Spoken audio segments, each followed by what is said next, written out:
네, 다음 저는 오늘의 히든 카드로 비메모리 반도체, 즉 이 메모리 반도체를 제외한 정확히 얘기하면 시스템 반도체라는 표현이 맞겠죠. 하지만 오늘 비메모리 반도체라고 표현한 거는 우리나라가 지금 굉장히 잘하고 있는 D램이나 낸드 같은 이런 메모리 반도체를 제외하고 다른 쪽이라는 의미에서 비메모리 반도체 이렇게 좀 정해봤습니다.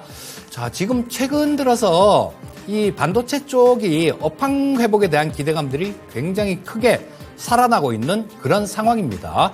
자, 삼성전자도 이제는 참다 못 참겠는지 감산에 대한 얘기를 했고요. 또 올해 내 50조를 투자를 할 수도 있다. 이런 얘기도 하고 있으면서 용인에다가 그 시스템 반도체 클러스터를 좀 만든다라고 얘기를 했죠. 마침 내일 이 행사가 있습니다. 자, 11일 용인 반도체 컨퍼런스가 개최가 됩니다. 자, 주제는 그런 거예요. 국가 첨단 산업과 함께 만드는 미래 용인 메가 클러스터. 자, 이런 주제입니다. 주제가 굉장히 길어요. 근데 저기에 참여하는 기업들이 삼성전자 물론 참여합니다. SK하이닉스 참여하고요. 램 리서치도 참여하고요. 도쿄 일렉트릭. 자, 이런 업체들이 다 참여를 하는 그런 상황인데 저기서 어떤 얘기를 할까요? 자, 제목이 시스템 반도체 컨퍼런스입니다. 자, 그렇기 때문에 이런 부분들은 당연히 시스템 반도체에 관련되는 그런 부분들로 자연스럽게 이어질 거예요. 자, 그렇다면 우리가 그런 종목들을 살펴보지 않을 수가 없겠죠. 자, 카드 6장 보여주시겠습니까? 자, 6종목이 이런 종목들을 선정해 봤습니다. 자, SNS텍은 펠리클을 만드는 기업이죠. 그리고 포토마스크의 원료가 되는 그 블랭크 마스크를 만드는 기업이기도 합니다. 지금 포토마스크가 품귀 현상이 막 나오고 있기 때문에 그 원료가 되는 블랭크 마스크를 만드는 SNS텍은 상당히 펠리클 외에도 모멘텀을 갖고 있다라고 보시면 될 것 같고요. 역시 저런 쪽이 미세 공정하고 관련되는 부분들이니까 시스템 반도체하고 관련이 있겠죠. 또 LX세미콘은 디스플레이 구동칩을 주로 하는 회사인데요. 자, 이 LX세미콘 같은 경우도 팹리스 업체가 됩니다. 그리고 두산 테스나 같은 경우는 검사 장비 같은 것들, 이런 것들을 하는 기업들이고요. 아래에 있는 세 종목은 저기서 어버브 반도체는 아까 종목 상담할 때 나왔던 종목이기도 하네요. 자, 요 종목들은 팹리스 업체입니다. 이 중에 히든 종목은 두산 테스나입니다.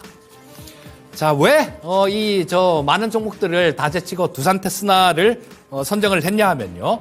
자, 우리 이미지 센서용 검사 시장에서 굉장히 강한 그런 입지를 구축하고 있는 기업이에요. 그리고 이쪽은 지금 아까 말씀드리기를 시스템 반도체 이 생태계를 구축해 나가는 그런 과정이 될 겁니다, 아마. 왜냐하면 지금 우리가 대만한테 삼성전자가 TSMC한테 좀 밀리고 있는 가장 큰 이유 중에 하나가 팹리스 업체가 부족하기 때문이에요. 자, 우리나라는 이 메모리 반도체, 사실 메모리 반도체보다 시스템 반도체가 시장이 2배 이상 큽니다. 그리고 메모리 반도체는 이렇게 경기를 굉장히 많이 타는 그런 사업인데요. 시스템 반도체는 이 메모리 반도체에 비해서 경기도 덜 탑니다. 즉, 꾸준하게 이렇게 수익을 창출할 수 있는 그런 여건이 되는 부분들이다라는 거예요.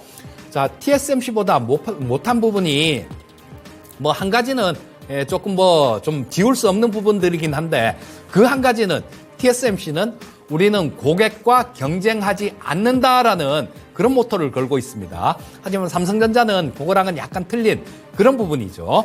자, 그리고 또 한 가지 차이점은 그런 부분이죠.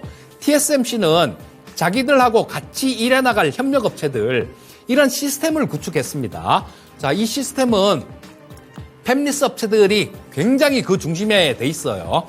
우리나라는 팹리스 업체들이 한번 쓰러져 버리면 일어나지 못하는 경우가 대부분입니다. 하지만 TSMC는 계속 끌고 갔어요. 자, 우리나라가 그 부분이 아쉬웠는데 삼성전자에서 310조를 투자를 하면서 반도체 클러스터를 만들면서 이 부분을 할 겁니다. 그렇게 되면 팹리스 업체들이 상당히 좀 이렇게 크게 성장한다라고 봐야 돼요.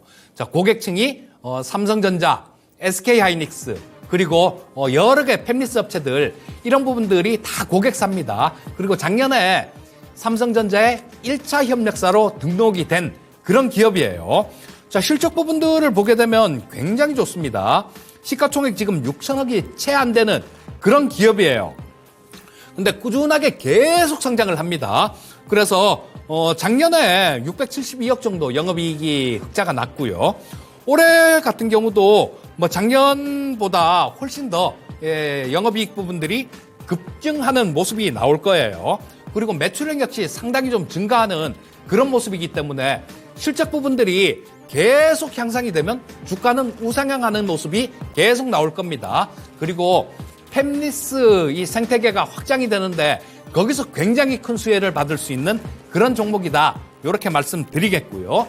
자, 뭐 가격 전략을 좀 말씀드리겠습니다.